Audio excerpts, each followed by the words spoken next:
Vanlife. This week we extensively explore Yamba. So come along for the ride. It's going to be quite spooky. No, it won't be that bad, but it will be very, very interesting to anyone who wants to go and explore Yamba. Alright, let's see how we go. Let's hit Yamba and have a look at the beach.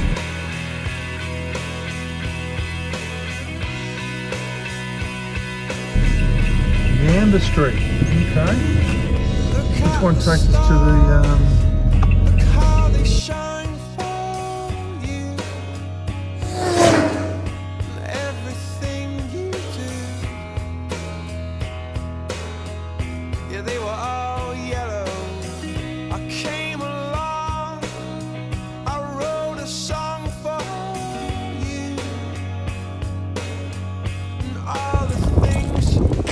things to do in Yamba, New South Wales. It was called yellow.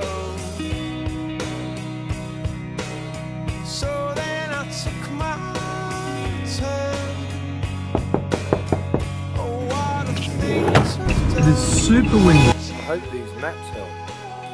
The Pacific Hotel is behind the lighthouse, just on the hill. An old hotel.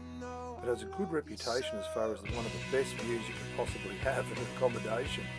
It's like being in a helicopter looking over the ocean. Brilliant views and really good prices, I hear. Really not expensive at all. I've even heard $100 a night. So that's pretty good for a hotel room that high looking over the ocean. Worth checking out. You can even have a meal in there, or you can have a beer or whatever, and look over that view. Look at that. And the accommodation's up even higher again, above that. Look at that, you can look down on the surf club. Absolutely incredible. That's my stealth camp last night. That's where I stayed. It was a little bit spooky, and I was more spooked out thinking I might get a knock, but I didn't get a knock. Not supposed to be there between 11 and 5 a.m. according to the signs. So there's the lighthouse the next day, looking beautiful. Look behind here. Yamba pool. Woohoo! Look at that, absolutely brilliant. Not so much the one beside it. Drained it. And so there's the surf club behind us. Have a look at the surf club. There it is. And there, up there's a hotel. Right up there, you know. Right there, right there.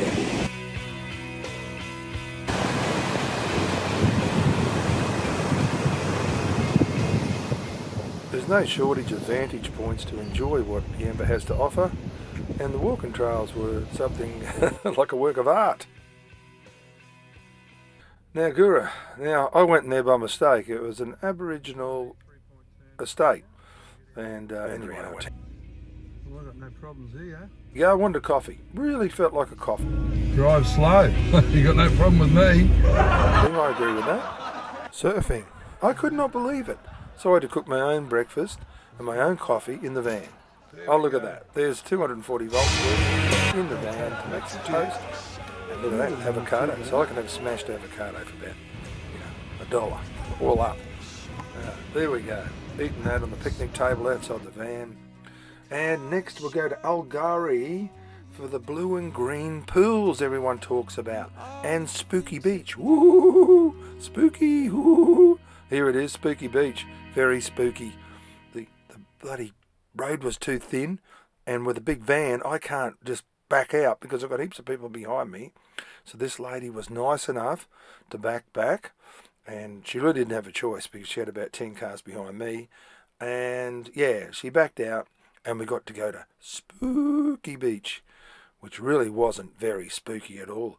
The only thing spooky about it was as I walked down to the beach, with kids following me, heaps of kids on school holidays. That was spooky. So anyway, I hightailed it out of there. I was spooked out. Too many kids.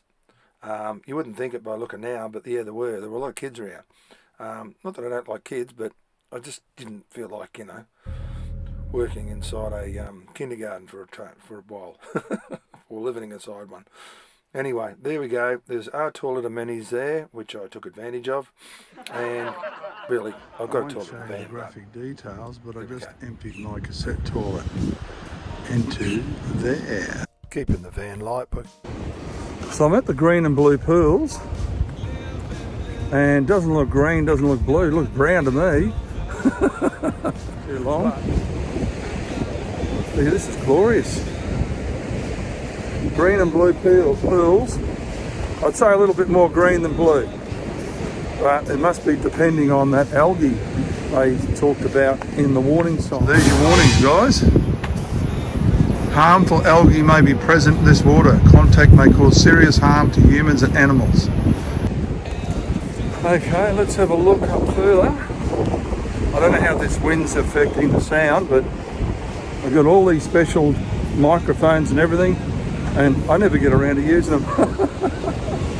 Oh gee, it just comes to a point where you're filming and a lot of it's about time, lighting. Maybe you don't want to leave the van alone too long on its own. In certain areas you get a bit of a bad vibe about when you see broken glass on the ground. You know that people have smashed someone's window. So you don't want to hang around places like that too long. So if you go in there, there's a big chance you might get an ear infection. So the green and blue rock pools, absolutely recommend it. It's beautiful. I'd love to spend more time here. As you know, I'm under the pump. I've got a massive journey to do. I've got to get all the way down to the ocean road, and we're only at Yamba so far, so yeah, just got to keep working at it. There's all this clothing here where people are putting rocks on top of the clothing, but no one's here to pick up the clothing, so must be some days get busy and maybe they've got kids and they think, oh, I'll just put the rocks here and I'll come back later on. But yeah, now this is like, this is incredible. I love the way the nature's just carved this rock formation out. Absolutely brilliant. Just got to watch my feet, I don't want to fall over again. I'm not too good with cameras and falling over. I've even smashed my real good camera. It cost me $500 to get the lens fixed.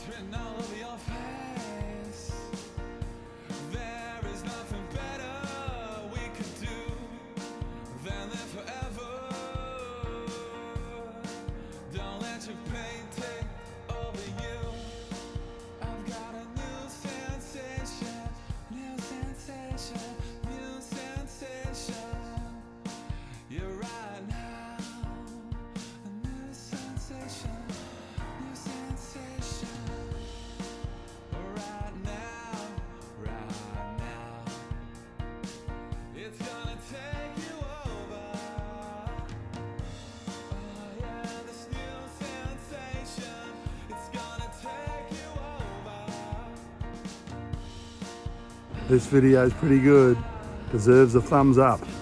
And don't forget to subscribe to the channel.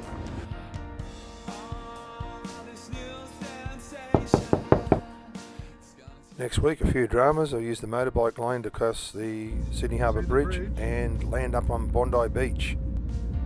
I don't even know what lane I'm supposed to be in. Anyway, the left lane looks good to me. I can see the Sydney Harbour Bridge. Monumental part. I've always wanted to take the van over here. And here we go. Here we go. Oh, we're going through one of the legs of the bridge. I don't know what's going on here. That guy went the bus lane, but he's got a cab. Geez, a bit of breathe in here. There's not much room. What have I done this time? They freak